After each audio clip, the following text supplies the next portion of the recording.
Hé mon ami, avez-vous déjà pensé que non seulement les mythes comportent des idées qu'il faut critiquer? Non, différents types de textes font la même chose. Par exemple, les contes des princesses font pareil. C'est vrai. Par exemple, nous pouvons analyser La Belle au bois dormant, un conte classique qui semble inoffensif mais qui contient des messages importants à critiquer. Nous allons parler de sexisme, inégalité et des stéréotypes présents dans ces contes. Oui, Johnny, La Belle au bois dormant raconte l'histoire d'une princesse, Aurore, qui tombe sur une malédiction. Elle doit dormir pendant 100 ans jusqu'à ce qu'un prince la réveille avec un baiser. Cela semble être une belle histoire d'amour, mais regardons-la de plus près. Oui. Suivez les critiques de cette conte, Aurore n'a pas de contrôle sur sa vie. Elle est condamnée à attendre quand on vient la sauver. Cela reflète une vision sexiste où les femmes sont vues comme faibles et passives sans autonomie. Oui, aussi, le prince est présenté comme parfait. Il a tous les pouvoirs dans cette relation. Cela crée une inégalité entre les deux personnages où Aurore ne joue aucun rôle actif dans son propre salut. Oui.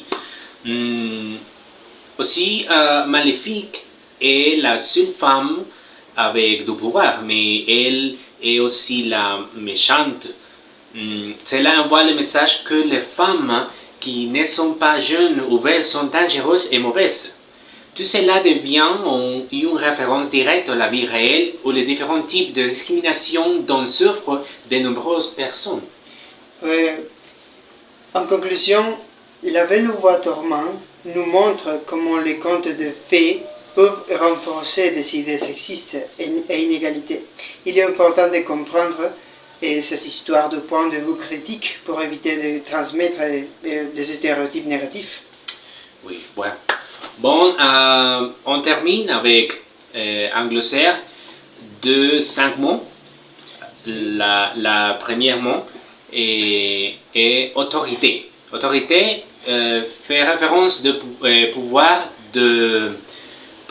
de commander, d'imposer des règles ou de prendre des décisions.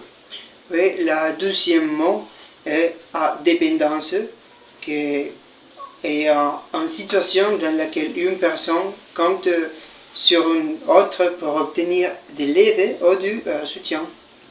La troisième mot est rôle de genre. Ensemble de comportements attendus d'une personne en fonction de son sexe. Oui, la quatrième mot est injustice, et qui est l'absence d'équité ou de justice dans les traitements des individus.